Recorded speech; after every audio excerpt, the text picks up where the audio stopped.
Hi, it's Ann Mobley with Obey the Beagle. While you're waiting for your email to arrive, let me run you through what I think are the 3 biggest secrets in getting your grant application funded. Of course, there's no guarantee to anything, but if you can master these 3 factors, you'll see a dramatic uptick in the number of your grants that are approved. The first of these is find the call of the question. Each grant maker is different. They're looking for different things. You've got to make sure that you are using the right words with them. The second is to submit a lot of grant applications. Don't submit one and wait for it to be approved or denied. Keep the pipeline full of them, and we've included an Excel sheet for you to track your grant applications with as well.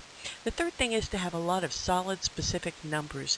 Do your research on this and look at the example in the grant application I'm sending you to see how we really broke it down dog by dog as to what that program would cost and how the grant money would be used.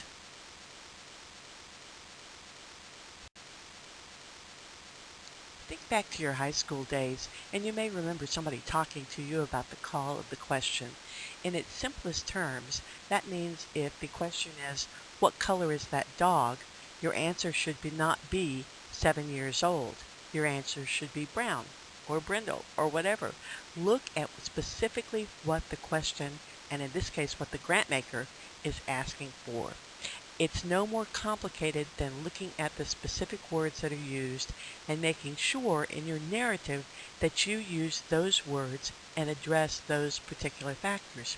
Here's an example from one grant that's in our 100 grant makers list. The trust seeks to embody her values, being the lady whose trust is named after, by encouraging people to take advantage of opportunities that enhance the quality of their lives. They want organizations that can demonstrate and measure the impact of their work. So for a grant application for this particular source, you're not going to be talking about preventing violence or preventing anything. You're going to be talking about encouraging people. You're going to address the opportunities that are out there, hopefully have a list of them. Talk about how this grant will encourage people to take advantage of those, how those opportunities will enhance the quality of their lives, how you're going to demonstrate that and measure it. You need to address each one of these words individually. And if you have to, just lay out a list. Say, encouragement. Talk about how this grant would be used to encourage people. Specifically, talk about the opportunities. Talk about how taking advantage of that opportunity will enhance their life. And that may seem obvious. For instance, suppose you need some transportation and the grant will be used to buy a car. Well, that's great. Everybody kind of knows that having a car is better than not having a car. But what you need to do is specifically talk about how that will enhance the quality of your life. You'll be able to go to the store. You'll be able to go to the store when sales are on and reduce your cost of living by taking advantage of sales on a particular day. You'll be able to go to Costco, which is further away but has lower prices. You need to lay out the specifics of how this enhances the quality of your life. Finally, you've got to be able to demonstrate and measure the impact, which means you need some way of assessing where people are before they got the grant and where they will be after your program helps them as a result of that grant. You've got to be able to measure that.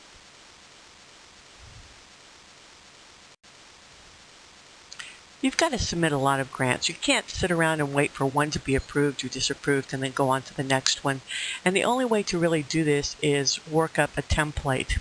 Our 5-Minute Grant Writer series is designed to help you do just that. It's based on Catherine Lemon's original work, and it's used with her express permission. And it breaks down the process of building a template into easy to complete tasks. So look at that. It's on the website, and we'll send you a copy of that as well with your materials. Don't be afraid to ask other groups for examples of successful grant applications. Most people are glad to share, and there is plenty of room for everyone.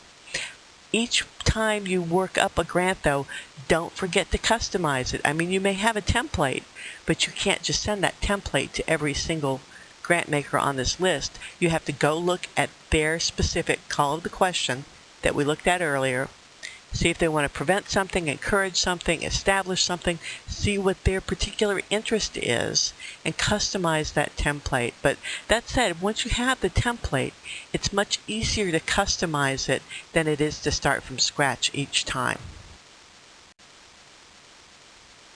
Finally, you've got to have your numbers down. You must have solid and specific numbers, and you must have a source for them. This is really the hardest part, but if you look at the example we sent on Coonhounds Go North, you can see how we've broken it down into costs for each individual dog, and you've got to get into that level of detail.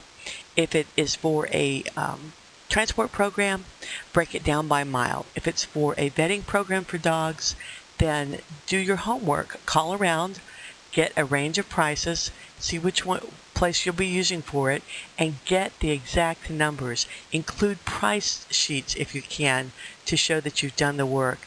Break it down into individual cases and use specific numbers. Don't tell the grant maker it's going to cost around $2,000 to put a car in use to transport dogs north. Show them examples of advertisements for vehicles that you need that would suit your specifications. Show them a range of what things sold for recently. If it's for vetting, get a price sheet or firm commitment from your veterinary partner. Be very specific. Be very specific. Now, normally you're not going to get turned down, and quite frankly, a lot of times they don't even check to see if you adhered, if you stayed within your budget on that, to each, on each individual item. But you've got to, in the proposal, be very specific, down to the penny. Break it down in the proposal.